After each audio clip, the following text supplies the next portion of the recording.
Bonjour à toutes et à tous. Pour ceux qui ne me connaissent pas encore, je suis Martha Serra, une des deux collaboratrices de Patricia Martinez qui ce soir n'a pas pu être présente malheureusement. Pour la rentrée littéraire de septembre 2022, Passiflore publie un nouveau roman de Patrick Azura intitulé Approcher les étoiles. Ce texte fait suite à 3 autres romans du même auteur déjà publiés par Passiflore, qui sont donc Moi et les miens, prix du premier roman du Festival de Chambéry, Les Éliantes et en amont, lauréat du prix Saint-Estèphe 2022, inspiré de la vie du sans-abri du cours Victor Hugo Neneuil.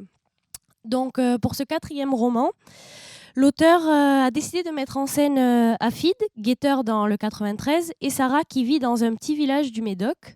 Patrick Azura revient donc ici sur des thématiques qui lui sont très chères, à savoir échapper à sa condition, d'autant plus quand on est issu d'une banlieue ou de cité.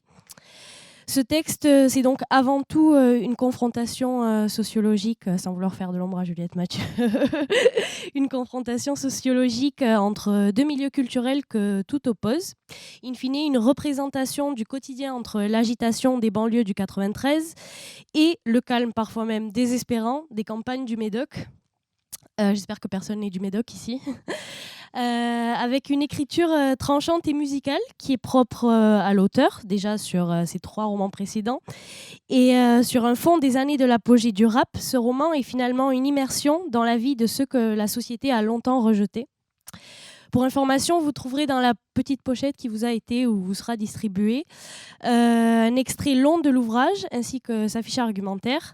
Aussi, dans cette même pochette, il y aura également les bonnes feuilles d'un autre de nos titres qui paraîtra un peu plus tard cette année en littérature, au mois de novembre, intitulé Géographie d'un père. C'est encore une de nos autrices phares, Pascale de Vambrechy, puisque c'est l'une des premières à avoir intégré notre maison. Pascale a notamment reçu le prix Métro Goncourt pour son premier roman L'Effacement et a été réédité en poche par Folio. Donc ce roman, Géographie d'un père, ce sera un roman très important dans cette fin d'année pour Passiflore, aussi bien sur le fond que sur la forme. D'une part, car c'est un texte plus intimiste que l'autrice nous livre là, parce que c'est une histoire qui parle de l'absence d'un père, de l'abandon d'un père.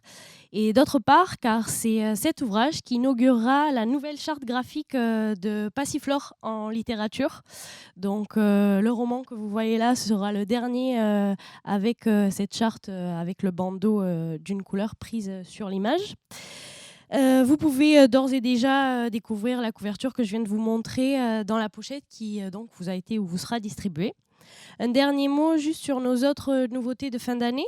Il y aura également à paraître à la fin du mois de septembre, et c'est une première pour Passiflore, puisque c'est la première bande dessinée de Passiflore, Ironda, Reine des arènes, qui est en fait une bande dessinée destinée aux lecteurs de tout âge, et qui revient sur la course landaise et sur la façon dont les vaches sont traitées dans ce sport, qui est très différent en fait de la corrida.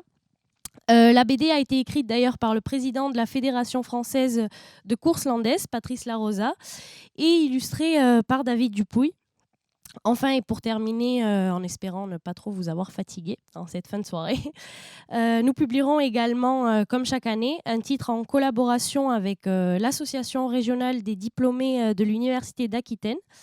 Et cette année, c'est l'œuvre de Tahar Benjeloun, Goncourt en 1987 avec La Nuit Sacrée, qui sera mise à l'honneur. Voilà, merci beaucoup pour votre écoute et bonne fin de soirée.